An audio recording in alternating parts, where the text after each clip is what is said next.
Vamos a ir al libro de Santiago.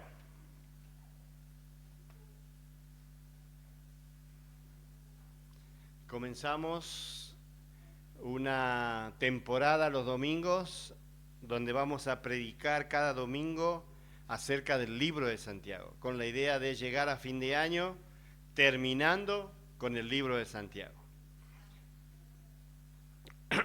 Cuando uno va al Antiguo Testamento, encuentra Pentateuco, libros históricos, ¿verdad?, que nos cuentan la historia de los reyes, historia del pueblo judío, libros proféticos, que son profecías que se cumplieron acerca del pueblo judío y acerca del Mesías que iba a venir y acerca de los acontecimientos futuros, pero también encuentra libros poéticos, como Salmos, como Proverbios, Cantares, Eclesiastés.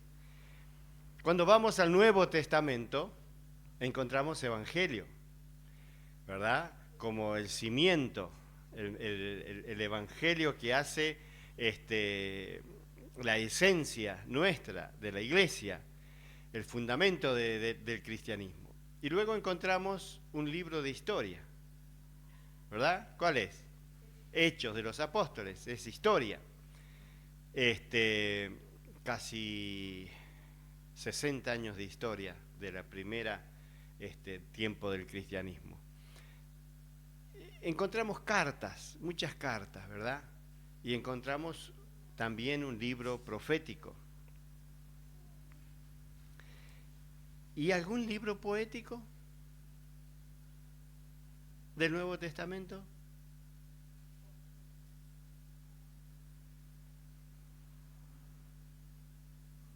Se nos queman los libros. Corintios poético. Parte, ¿no? Parte, hay mucha parte del Nuevo Testamento que se canta, o se cantaba en ese tiempo. Pero poético en el sentido de los judíos, porque los judíos cuando hablaban de poesía, no hablaban de poesía como nosotros. Nosotros hablamos de poesía con rima, con ritmo, pero ellos hablaban con poesía en el sentido del pensamiento. Ellos, la poesía era paralelismo. Para ellos la poesía era transmitir un mensaje, una idea. Y lo hacían a través del libro de Cantares con figuras literarias, a través de los proverbios, dichos populares. Y cuando vamos al Nuevo Testamento vamos a encontrar la carta de Santiago. Y Santiago es una carta, vamos a decirla, casi como en el libro de Proverbios. Una carta interesante en ese sentido. Vamos a encontrar en el libro de Santiago 40 citas del Antiguo Testamento y más de 20 citas referidas al Sermón del Monte en todo el libro de Santiago. Así que es un libro interesante porque es, si alguien le preguntara ¿cuál es el primer libro que se escribió en el Nuevo Testamento? Y allí van cabeza a cabeza entre Gálatas y Santiago en Santiago. O sea que Santiago es, dicen algunos, el primer libro que se escribe de todos los escritos del Nuevo Testamento. ¿Y quién escribe esta carta? Santiago, Santiago, que en judío era Jacobo, ¿verdad? Jacobo se traduce como Santiago, y ese Santiago era, de varios Santiagos que aparecen en la Escritura, el medio hermano de Jesucristo, ¿sí? Que al principio aparentemente los hermanos de Jesús no creían mucho en Jesús, pero luego sí creyeron en él, y el medio hermano de Jesús fue un pilar en la iglesia en el primer siglo, ¿sí? Así que también algunos lo llaman rodilla de camello, porque era un hombre de oración y tenía las rodillas callosas de tanto estar de rodillas orando, ¿sí? Y es un hombre compenetrado en toda la enseñanza del Antiguo Testamento, y ahora él va a escribir esta carta a los creyentes judíos primero, ¿sí? Y está enfocado a los cristianos del primer siglo. Entonces, esta carta va a ser escrita en el año 45 después de Cristo, por este hombre Santiago que dijimos que era importante en la iglesia del primer siglo. Y vamos a ir rápidamente a la Escritura por el tiempo, y vamos a ir al versículo 1. Dice el versículo 1, Santiago, siervo de Dios y del Señor Jesucristo, a las 12 tribus que están en la dispersión, salud. La salutación de él está identificándose quién es él. Él es un siervo de Dios. Él es un siervo del Señor Jesucristo. Alguien que está sujeto a Dios. Y él escribe a las 12 tribus en la dispersión. Está haciendo alusión a las tribus judías que han sido dispersadas antes que venga Jesucristo. Ustedes saben que la historia judía comienza con bien, no vamos a empezar desde que inició, pero vamos a decir en el año 1000 con Saúl hay un rey que es el rey de todo Israel. Luego David y su hijo Jonatán, el reino unido de Israel. Y luego de ahí, ¿verdad? Luego del reinado unido, se divide el reino, en reino del norte y reino del sur. En el reino del norte había 10 tribus. Esas 10 tribus, en el año 722 a.C., fueron llevados cautivos, ¿verdad? Pero ese cautiverio asirio, los judíos de ese cautiverio no volvieron. Las tribus del sur, de ahí viene Judá, de ahí viene judío, ellos siguieron en su tierra hasta el año 586, que fueron llevados cautivos por Babilonia. Pero después de un tiempo ellos regresan a su tierra, ¿sí? Los judíos regresan. Y ahora Santiago está escribiendo a las 12 tribus. Y está hablando a la totalidad del pueblo de Dios. Porque han estado dispersados por todo el mundo. Y nosotros sabemos hoy, proféticamente, él no lo sabía en ese tiempo, pero sabemos hoy que el pueblo judío otra vez volvió a su tierra, hizo nación, y de todos los lugares están volviendo a su tierra a ser un nuevo reino, una nueva nación. Ahora, Santiago cuando escribe en este tiempo, los judíos estaban dispersos, y él dice a las 12 tribus que están en la dispersión. Está mandando un mensaje de Dios a todos el pueblo judío, directamente, porque este es el mensaje que dice acá. Pero no es un mensaje solamente pensando en los judíos, sino está pensando en todos los creyentes, en todos los que han creído en Cristo, en todos los judíos creyentes, porque en ese tiempo hubo una gran persecución en el año 44 por el rey Agripa, eso lo dice Hechos capítulo 12, donde todos los judíos cristianos fueron dispersados. Entonces él ahora envía una carta a todos los cristianos que han sido dispersados. En ese tiempo, la mente de Santiago al escribir está pensando en esos judíos cristianos que han sido dispersados, ¿verdad? Pero en la mente del Señor, como dice la Escritura, toda la Escritura es inspirada por Dios, es útil para enseñar, para redarguir, para corregir, para instruir en justicia, a fin de que todo hombre de Dios sea perfecto, enteramente preparado para toda buena obra. Esa toda escritura que ha sido inspirada por Dios es para nosotros.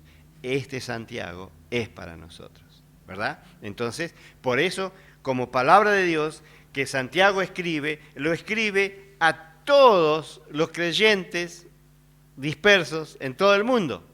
¿Estamos? Y ahora, ¿qué va a escribir? Va a escribir sabiduría, va a escribir enseñanza profunda, va a escribir una obra clásica sobre la fe genuina. Si nosotros queremos aprender sobre cómo es una fe genuina, tenemos que ir a Santiago. Porque aquí vamos a ver en el capítulo 1 acerca de la reacción de la fe. Cómo reacciona la fe ante la prueba y ante la tentación. Y luego en todos los otros capítulos, hasta el capítulo 5, que es el último capítulo, vamos a ver los resultados de la fe genuina. Si yo tengo una fe genuina, este libro me va a ayudar a entender cómo ser un verdadero hacedor de la palabra de Dios. No solamente un oidor, sino cómo obedezco la palabra de Dios. Una fe genuina obedece. Una fe genuina me lleva a tener obras tangibles. Es decir, no solamente vivir una vida cristiana de palabra o de religión o de ritos religiosos, sino una obra, una fe que obra. Santiago nos va a hablar como resultado de la fe de la lengua, del correcto uso de la lengua y del problema que causa la lengua, acerca de las prioridades que uno debe tener, acerca de ser un hombre humilde, de no juzgar, de no criticar, de confiar en Dios, acerca de cómo ser un hombre rico en Dios, cómo ser un rico hombre en este mundo y ser un hombre de oración. Estas son a dónde nos va a llevar Santiago en el transcurso de estos meses. Y la idea es que la fe, más que una actitud mental, es una confianza activa en Dios que produce frutos de justicia. Y el principal elemento de la fe es nuestra relación con Dios. Si yo tengo fe en Dios, eso se va a ver en mi relación con Dios. ¿Sí? Y Santiago me lo va a demostrar con mucha sabiduría. Por eso este libro es un libro sapiencial, es un libro, una obra clásica acerca de la fe. Es poder mirar más allá en perspectiva hacia lo eterno, hacia el resultado de una fe genuina. Y comienza Santiago diciendo ahora, en el versículo 2, hermanos míos, gozaos profundamente cuando os halléis en diversas pruebas. Ahí nomás uno dice, padre, ¿cómo es eso? ¿Cómo es eso si estamos en dificultades, en pruebas, en tormentos, los judíos perseguidos, algunos a los que eran cautivos, llevados al castigo allí con los leones, al martirio, al sacrificio? ¿Cómo es eso de que si estamos en prueba debemos estar gozosos? ¿Cómo podemos pensar nosotros en este tiempo, si nos encontramos en pruebas, poder estar gozosos? Y él lo dice con toda claridad, hermano mío, gozaos, pero no superficialmente, sino gozate profundamente. Y ahí ya le agrega, ¿no?, una profundidad en el gozo. Y el gozo no solamente es alegría, el gozo es una quietud del alma, de la mente, que produce la fe, es decir, la seguridad de nuestra confianza en Dios. Si yo creo en Dios, si yo sé que Él me tiene en su mano y nada ni nadie me va a arrebatar de su mano, entonces mi fe se fortalece a pesar de que yo esté pasando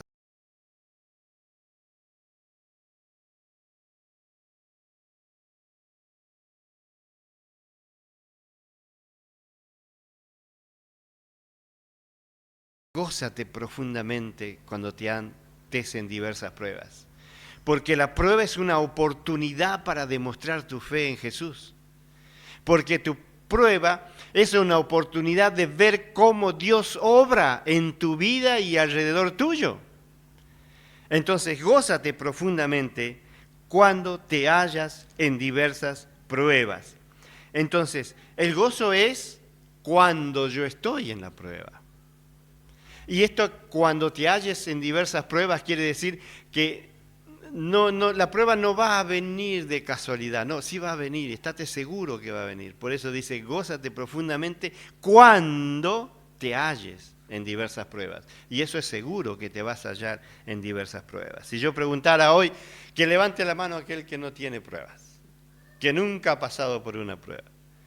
Todos vamos a levantar la mano, todos pasamos por pruebas.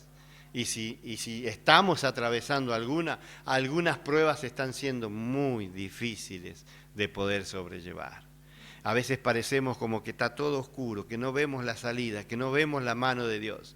Y la Biblia dice, gózate cuando estés en esa profunda prueba. ¿Sí? Entonces dice, ¿y por qué gozarme cuando halle en una prueba? Porque la prueba es una comprobación. La prueba es un examen. La prueba es cuando nosotros vamos a hacer un examen para pasar a otro curso. Tenemos que aprobar esa prueba para poder pasar a un grado superior. De la misma manera, en nuestra vida cristiana, las pruebas vienen para que nosotros podamos pasar a un nivel espiritual superior. No quedarnos siempre estancados en lo mismo. Las pruebas nos remueven, nos llevan adelante, nos fortalecen. Por eso debemos hallar en esas pruebas el manantial de gozo de nuestra vida. El manantial de gozo de nuestra vida. Y dice, sabiendo que la prueba de qué? De vuestra fe. La prueba de vuestra fe. Y eso es la sabiduría de Santiago, porque Dios permite la prueba, porque Él está probando nuestra fe.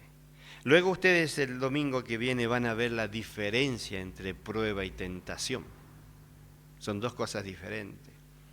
El domingo que viene ustedes van a escuchar que dice que Dios no tienta a nadie, ¿no? Pero Dios sí nos prueba a todos.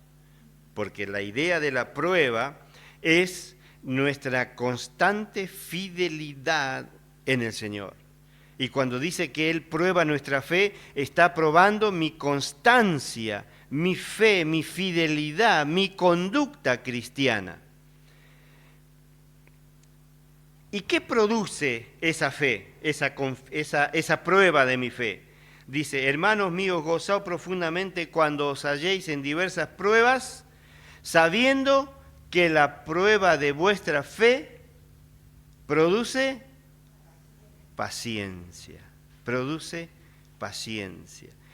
Vamos a leer, sin irnos de Santiago, porque estamos en este texto, voy a leer en Romanos capítulo 5, versículo 3. Dice Romanos capítulo 5, versículo 3, no solo esto, sino que también nos gloriamos en las tribulaciones, sabiendo que la tribulación produce paciencia. La paciencia prueba, la prueba esperanza, y la esperanza no nos defrauda, porque el amor de Dios ha sido derramado en nuestros corazones. Entonces, aquí Santiago nos está diciendo que nos gocemos profundamente cuando nos hallamos en diversas pruebas de nuestra fe, porque debemos saber esto, y este es el conocimiento que Él está pidiendo, esta es la sabiduría que Él nos está enseñando, que la prueba de nuestra fe produce paciencia, produce paciencia. Y allí es interesante, ¿no? Porque la prueba de nuestra fe produce fruto. Usted vio cuando dice, conoceremos al creyente por sus frutos, conoceremos al cristiano por sus frutos. Y el fruto del cristiano es precisamente pasar la prueba y desarrollar paciencia. La paciencia es el fruto de nuestra fe. Ese fruto es un resultado benéfico. Y dice la palabra de Dios, tenga la paciencia su obra completa, ¿no? Su obra completa. ¿Y cuál es esa obra completa de la paciencia? Que seamos perfectos, cabales, sin que os falte cosa alguna. Sin que os falte cosa alguna. Y eso es lo que Dios quiere. Cuando Dios nos sacó de la esclavitud del pecado, nos trajo al redil, a ser parte de la iglesia, cuando Él nos dio el nuevo nacimiento, cuando Él hizo de nosotros nueva criatura, ¿qué es lo que Él estaba haciendo? Dándonos un nuevo ser. Pero ese nuevo nacimiento espiritual que hemos tenido tiene que crecer. Como un niño recién nacido tiene que crecer. Ahora, yo me gozo cuando tengo un niño en mis brazos. Yo he sido muy feliz con mis hijos y verlos de niños ha sido mi felicidad y cargarlos, y a mis nietos también, tenerlos de niños, feliz de verlos.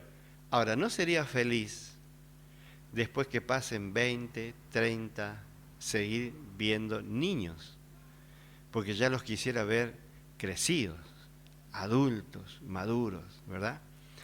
Pero también tengo hijos y cuando ve los hijos y los ves maduros, uno dice, qué bueno que han crecido, que han madurado, que saben ganarse la vida, que tienen una buena manera de enfrentar situaciones, que aman a Jesús, que siguen a Jesús, que sirven a Jesús. Entonces, tenga la prueba de vuestra fe, paciencia, y esa paciencia tenga la obra completa, es decir, que sea perfecto.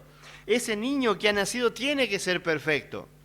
Quiere decir que Dios está desarrollando en nosotros ese hombre a la imagen y semejanza de Cristo. Cada uno de nosotros, cada vez que pasa una prueba, está llegando a ser más semejante a Cristo. Cuando nosotros pasamos la prueba, llegamos a ser más semejante a Cristo.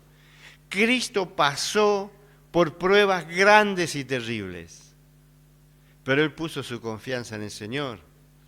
Y Él pudo pasar y ser aprobado en cada prueba que pasó. Y pasó pruebas hasta en el momento de la cruz. En el camino en la cruz, Él pasó pruebas en todo momento y a todas las pruebas Él las superó, porque Él era ese hombre perfecto a la cual nosotros debemos llegar a ser. Entonces, dice Santiago, gózate profundamente cuando estés en una prueba. No dice empieza a llorar, a gritar, a renegar de Dios, a renegar de los hermanos, a ver una salida fácil, a buscar un prestamista, a buscar aquello, a buscar un sanador, un brujo, etc. No, eso no dice Dios. Dice, tené por sumo gozo cuando te halles en diversas pruebas, sabiendo que la prueba de vuestra fe, porque está siendo probada tu confianza en Dios, dé el resultado, dé el fruto adecuado, que es esa paciencia. Y esa paciencia es llegar a desarrollar ese hombre según Cristo, un hombre completo, un hombre perfecto, un hombre cabal, sin que nos falte cosa alguna. Es decir, no debo resistirme al crecimiento cristiano. El crecimiento duele. ¿Está bien que el crecimiento duele, doctora, o no? Claro que duele. A veces los niños vienen que está doliendo la rodilla, o me está doliendo. Y está doliendo porque hay crecimiento, hay estiramiento. Y esto produce el cristianismo cuando uno está creciendo. Hay prueba que produce paciencia, esa paciencia es crecimiento cristiano. Ahora, dice Santiago, pero si alguno de vosotros no ha entendido esta verdad. Si alguno de vosotros todavía no entendió que la prueba de vuestra fe produce paciencia para llegar a ser más como Cristo, entonces está faltando algo. ¿Qué está faltando? Sabiduría. Sabiduría. ¿Qué tenemos que hacer cuando falta sabiduría? Usted sabe que un hermano, quien amo mucho, 18 años, 19 años, en nuestros primeros años de cristianismo leíamos la Biblia y salíamos a predicar y empezamos una obra en un barrio y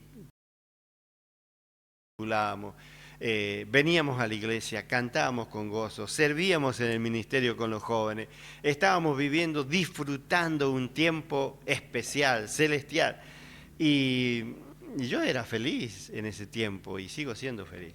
No que era, sigo siendo. Y entonces me dice, Luis, tenemos que pedir que el Señor nos mande prueba. ¿Qué? Le digo, estás loco, yo estoy bien así. No, dice, tenemos que pedirle que nos mande prueba. Yo no entendía por qué él que estaba pidiendo prueba. Pero la prueba produce un hombre perfecto, madurez. Entonces, las pruebas vienen aunque no las pidamos, pero pidámosle al Señor sabiduría, pidámosle al Señor sabiduría, porque esa sabiduría que le pedimos a Dios nos va a preparar para pasar las diferentes pruebas de nuestra vida. Hay muchos que fallan, hay muchos que no pasan la prueba, porque les falta sabiduría. Usted sabe que la emoción vence a la sabiduría. La frustración vence a la paciencia, a la sabiduría. Nuestra angustia y nuestra desesperanza, nuestra desconfianza vence nuestra sabiduría. Y entonces no aprobamos, no pasamos la prueba. Y estamos empantanados en medio de la prueba. Veo un hermano que está estudiando en la facultad y no aprueba la materia para pasar a otro curso y está empantanado en esa materia, está trabado y pasa 1 año y 2 años y sigue trabado ahí y no pasa hasta que pasó esa materia, hasta que pasó esa prueba. En la vida cristiana es lo mismo, hay pruebas en las cuales estamos empantanados y no salimos, y no salimos, y no salimos. En ese momento tenemos que decirle, Señor, dame sabiduría, me está faltando sabiduría para pasar esta prueba. Y entonces dice Santiago, si a alguno le falta sabiduría, pídala a Dios, el cual da a todos abundantemente, sin reproche, y le será dada. Le será dada abundantemente, sin reproche, sin que falte nada. Porque el que duda, dice, es semejante a la onda del mar, que es arrastrada por el viento, echada de una parte a otra. No piense que el que tal haga recibirá cosa alguna del Señor. Ya que la persona de doble ánimo es inconstante en todos sus caminos. Así que, 2 consejos hoy. Pida al Señor pruebas, si no tiene pruebas. Y si está en prueba, pídale al Señor sabiduría para salir de esa prueba. Amén. Y así crecer y llegar a ser un hombre perfecto, cabal, entero, enteramente preparado para toda buena obra. Y dice el versículo 5, entonces, que si pedimos a Dios, Él nos da abundantemente sin reproche. Voy a leerte un texto en 1 Pedro 5, capítulo 5, versículo 10. Dice la palabra de Dios, pero el Dios de toda gracia, que nos llamó a su gloria eterna en Jesucristo, después que hayáis padecido un poco de tiempo, Él mismo os perfeccione, afirme, fortalezca y establezca. A Él sea la gloria y el imperio por los siglos de los siglos. Cada cristiano pasa por este camino. Cada cristiano pasa por tiempo de prueba, de dificultad, de padecimiento. Y Pedro dice, el Dios de toda gracia, Él, después que tú hayas padecido un poco de tiempo, Él te va a perfeccionar, te va a hacer perfecto, te va a afirmar en la fe, firme, que ninguna tormenta, nada te va a voltear, te va a fortalecer, te va a establecer como un faro, como una luz del Evangelio en el lugar donde estás. Entonces, tenemos que pedir sabiduría. Señor, dame la sabiduría para saber cómo dominar y pasar este tiempo de prueba. Y pedir, ¿cómo? Versículo 6, pedir con fe. Pedir con fe. Por eso el libro de Santiago es un libro, es una obra clásica de la fe genuina. Porque aquí Santiago nos va a poner enfrente un espejo nuestra fe. A ver si tenemos la fe suficiente, correcta, o debemos empezar a ejercitar nuestra verdadera fe. Dice entonces que pidamos con fe, no dudando nada, porque el que duda es una persona inestable. El que duda es una persona dominada por sus emociones. Es una persona fluctuante en sus decisiones. No es firme y es como una ola de mar. Dice que el viento lo lleva de un lado para otro, ¿no? Porque no tiene la fe suficiente para poder vencer ese tiempo de prueba. Y dice en el versículo 7, no piense que el que tal haga recibirá cosa alguna. Versículo 8, ya que la persona de doble ánimo es inconstante en todos sus caminos. Doble ánimo, doble personalidad, doble forma de ser. Y a veces cuando nosotros no tenemos la fe genuina en Cristo, terminamos siendo personas de doble ánimo. Un ánimo en la iglesia, un ánimo afuera. Y siendo de doble ánimo, vamos a ser inconstantes en nuestro caminar con el Señor, en nuestro crecimiento espiritual, en nuestro servicio al Señor.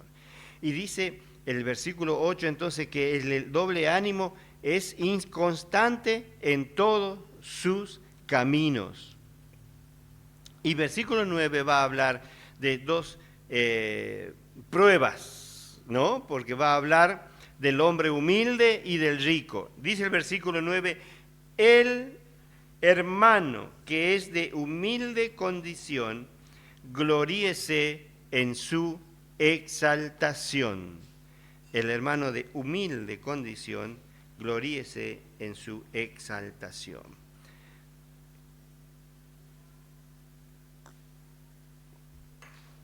¿Cómo es probado el humilde?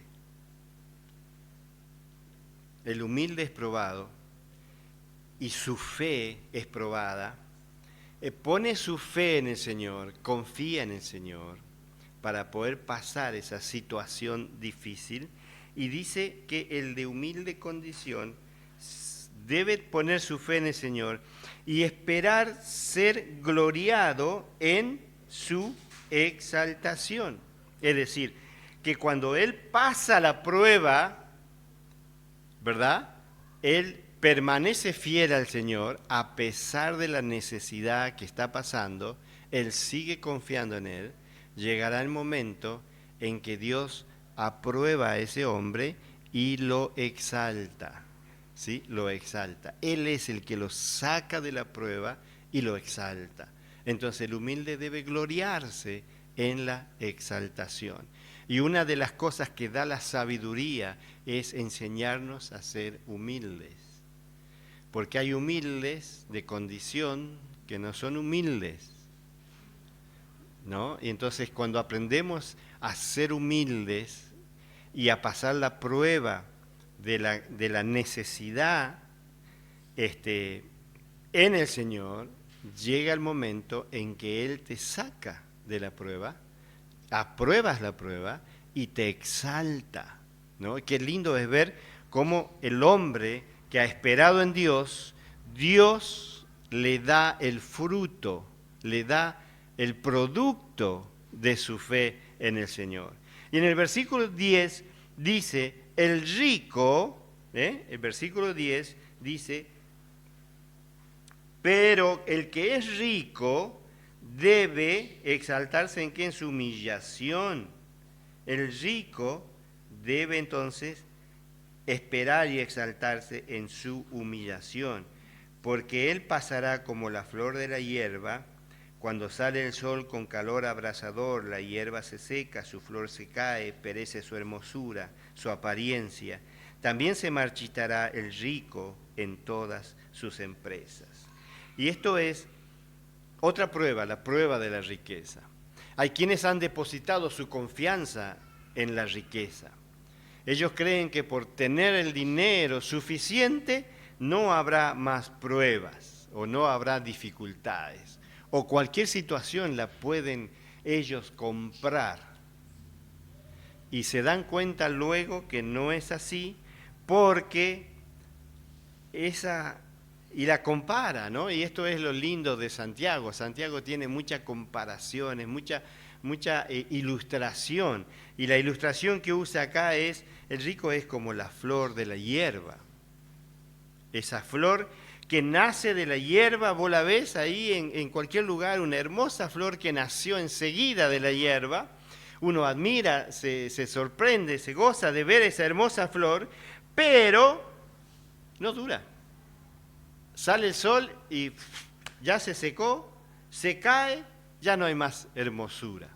Y Dios dice, así es la riqueza, es pasajera, es temporal, pasa. No es un lugar donde tu fe, tu confianza debe estar depositada, porque eso desaparece.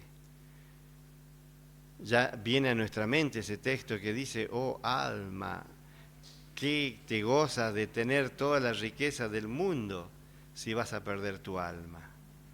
¿No? Es decir, que perder la vida para tener un buen pasar, un buen negocio, una buena casa, unos buenos autos, un buen lujo, y después de tanto sacrificio y de tantos años, nos damos cuenta que la vida se nos pasó, ya tenemos 63 años como yo, y ya estamos más pronto a partir que a estar, y uno dice, ¿y todo el tiempo invertido en qué? Algunos en hacer dinero, otros en buscar, como dice la palabra de Dios, busca hacer tesoros donde la polilla ni el orín corrompen. Haz tesoros en el cielo, porque allí estará tu corazón. Y verdaderamente hay quienes están haciendo castillos preciosos en la presencia del Señor, porque aman al Señor, porque aman a las personas, como dice la palabra, que debemos amar al prójimo como a nosotros mismos. Y entonces acá está la prueba de la riqueza. No es malo ser rico. Dios quiere que todos crezcamos a tener un buen pasar, un buen trabajo. Por eso la Biblia dice, el que no trabaja no come, ¿no? Y es clara la palabra ahí, porque Dios quiere que trabajemos, Dios quiere que fructifiquemos, Dios quiere que crezcamos. Pero ¿dónde tiene que estar nuestra fe, nuestra confianza? Nuestro objetivo, nuestro propósito de vida no está en la riqueza, está en la humillación, está en la humildad. Hay preciosos hombres que Dios los ha bendecido muchísimo. Acá en Córdoba tenemos un ejemplo, ¿no? Oblita, un hermano, una familia que ha montado una industria tremenda, cuyas golosinas y galletitas están en todo evento cristiano, perdón, en todo kiosco, porque ellos tienen un corazón de dar. Hay eventos cristianos, ellos están dando, y están dando, y están dando. Y dan por amor al Señor, y Dios los multiplica. Otro ejemplo es Colgate y un montón de personas que han empezado, Dios les ha bendecido, y ellos no han puesto sus ojos en la riqueza, sino que ellos han puesto su amor en el Señor y han buscado ser hombres humildes. Acá en la iglesia predicó uno de los hermanos de Oblita, Daniel, y cuando él estaba y predicaba, nadie podía decir este hombre es dueño de una empresa, ¿no? Él, sencillo, humilde, y yo creo que ahí está la prueba de la riqueza. Por eso dice, si pones tu fe en la riqueza, estás poniendo tu fe en esa flor que nace en el campo, que hoy está y mañana desaparece. Su hermosura, su apariencia se marchita. Y dice, así se marchita el rico en todas sus empresas. Entonces, ¿dónde ponemos nuestra fe? Por eso decíamos que este tiempo de enseñanza es acerca de Santiago, y Santiago nos enseña acerca de la reacción de nuestra fe. En esto es, ¿cómo reacciona mi fe ante las pruebas? ¿Cómo reacciona mi vida cristiana ante una prueba? ¿Desesperación o confianza en el Señor? Si confío en Él, entonces Dios producirá en mí esa paciencia que me hará un hombre perfecto, completo, dispuesto a seguir creciendo en la vida cristiana, y la imagen de Cristo será perfeccionada en mi vida. Y así, si me está faltando o estoy patinando en algún problema de mi vida, en alguna prueba de mi vida, debo inmediatamente pedirle al Señor, ¿qué?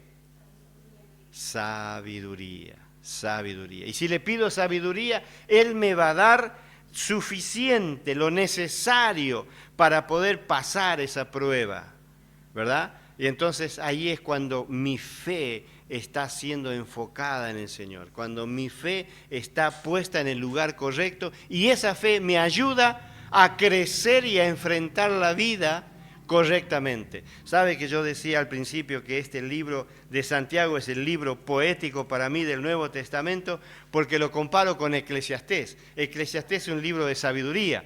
¿Y qué dice Eclesiastés? Eclesiastés dice, he probado todo.